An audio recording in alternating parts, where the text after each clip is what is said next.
What are we looking for? Dogs. What's good, YouTube? It's your boy Bird. We back on Bird's Eye View with it.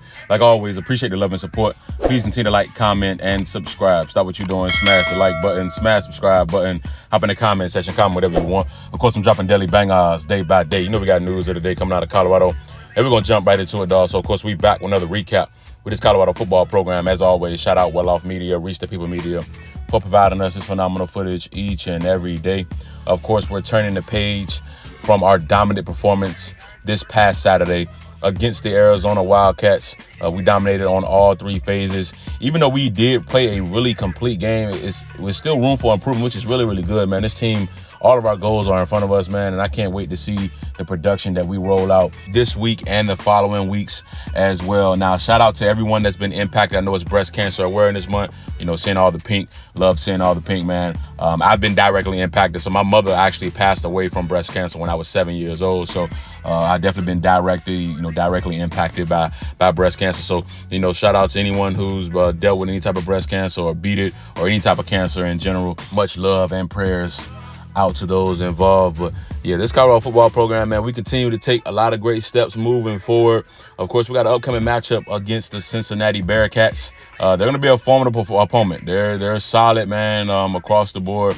They do some things well. Of course, I'm not going to dig too deep into, what they have going on. You know, I'm going to bring you guys the Keys to Victory video on Friday like I do for every matchup with this Colorado football program. So I'm going to definitely break down their impact players and their rankings when it comes to PFF across the board. But just from initial look that I was looking at yesterday, they do some things well. I've been watching some film on them as well, too, not just the PFF. I'm not just like a box score Warriors type of deal. Like, I actually watch film too. But I like what some of the things that I'm saying that they do. Now, I also like our abilities and our ways that we can counter some of the things that they like to do.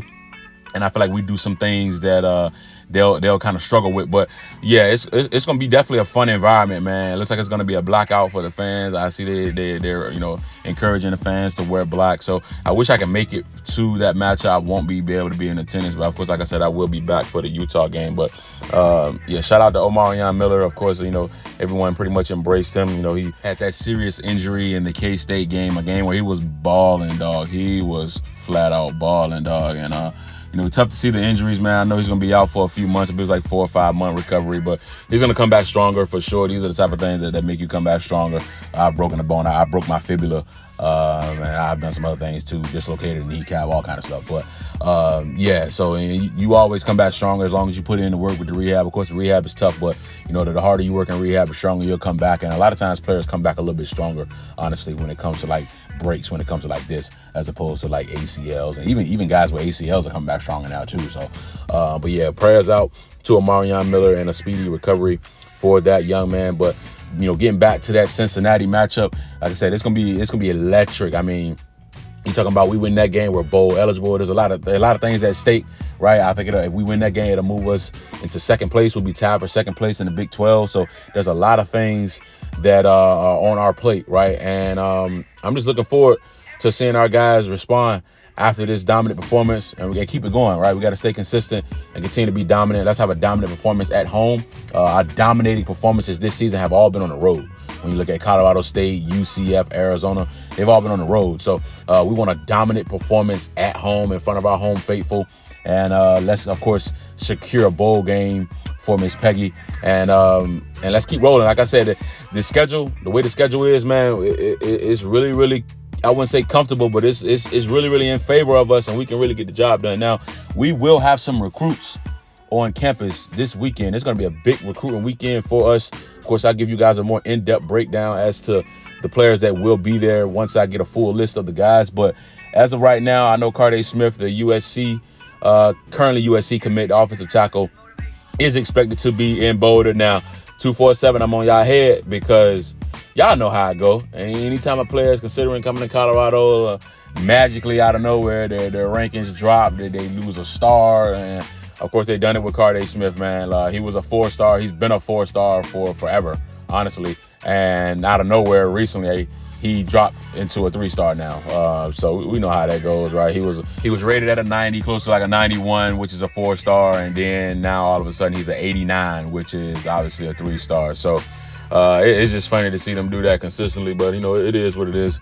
We ain't paying no mind. We know these guys gonna come in and compete and work hard and do some great things on the field. But Carday Smith will be in attendance. He confirmed that. Now, of course, there has been some rumbles about Julian Lewis being back to Boulder. That'll be a 4th visit for that young man this year, which would be extremely huge. I know there was some rumbles about him being at Indiana last week, this past Saturday, but he was not there for that matchup. And so we're going to see exactly what it transpired, but it's looking like Julian Lewis will be back on campus. I'll let you guys know officially if that is the case. But from what I'm hearing, it's looking like he's taking another trip back to Boulder. And like I said, that'll be huge because you're looking at a 4th visit at that point. And I'm still strongly on us flipping Juju and Carday Smith along with a couple other guys as well. So, we'll see exactly how it all plays out. Again, looking forward to this upcoming matchup. What are some of you guys' initial thoughts? Like before we actually get into the keys to victory, I'm not sure if any one of you guys have, any of you all have been looking at, Cincinnati's film or watch some Cincinnati games. But, let me know some of your initial thoughts, how you feel this upcoming matchup will be, some of the things you feel like we need to work on still to improve.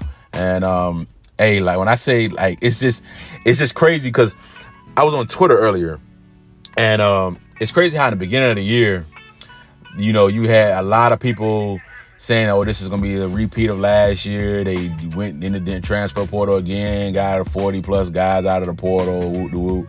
And, this is going to be a repeat of last year. They be lucky they win 3-4 games, all that. Now that we done got to this 5-game mark, and now that people on the outside looking in are saying, like, all right, yeah, this Colorado team is actually, like, better than just about every team in the Big 12 now. Now it's funny to see people talking about, oh, well, if this team wins out and are 10-2 and we don't get in the Big 12 championship game, that we should still get an at-large bid to the college playoff. It's just funny how, us that are diehard Colorado fans and are invested in the program, we already knew the time that we had. We already knew that this team was capable of winning 10 games. I'm on record for saying that in some of my homeboys group chats where they are all coming at me like I'm crazy, or you just a homer, you just a crazy fan, like 10 wins, let's be for real. And I'm like, y'all don't know what I know. Like, this is a 10-win program, but you can say whatever you want to say. It'll all show itself. And now even some of my homies are like, hey, dog, like I can really see 9-10 wins. Like I can actually see y'all winning a bit too. I'm like, yeah, I was telling y'all this months ago. And it's funny to see like the media, the mainstream media is like that now too, where you actually got mainstream media. It's like, oh man, like this team can really win 10 games. This team can really win the Big 12 title. Oh, man, they lead the conference in sacks. Wow, this defensive line is really legit. Like, well, I told y'all 4 months ago that this was the best defensive line in the country. Just like I told y'all, 6, 7, 8 months ago that this was the most explosive wide receiving core in the country. I mean, some of this stuff was right there in people's faces, but their hate for Coach Prime, they hate for Colorado will not allow them to see it. That's why I said, man, hate is a dangerous thing, man, for real. Hater how you blocking blessings, man, for no reason. You know what I'm saying? So, like, it's just funny to see how, people have flip-flopped on their opinion. And now you even getting some rumbles of Coach Prime being a national coach of the year. Can you imagine the uproar from the haters? Like, can you imagine if he went national coach of the year? And it's there. I'm telling you right now, he run the table.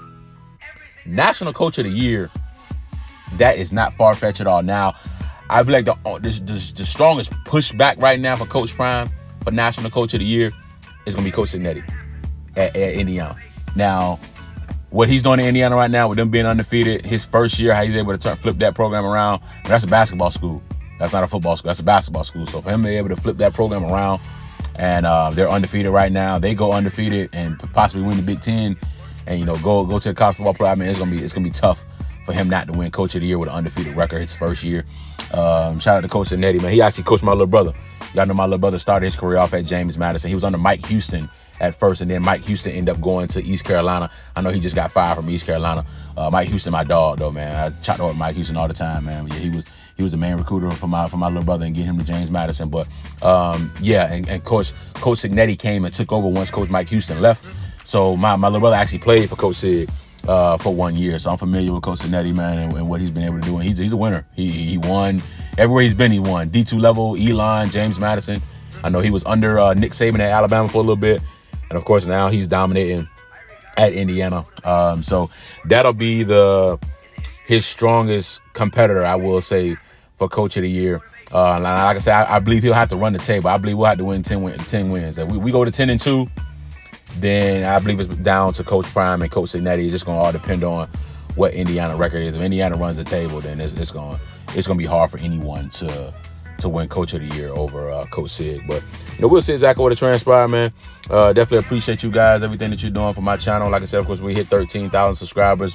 I'm nothing without you guys, man. So pushing towards, just keep pushing, keep grinding, man. I'm just having fun with it. This is so much fun for me. So definitely appreciate you guys. I'm gonna start doing a little bit more lives for you guys as well, so we can interact a little bit more. Not just lives when I go to the game, but actually just lives throughout the week, just so we can just kind of interact and answer any questions for you guys. But not to keep it long, just want to bring you guys another phenomenal update.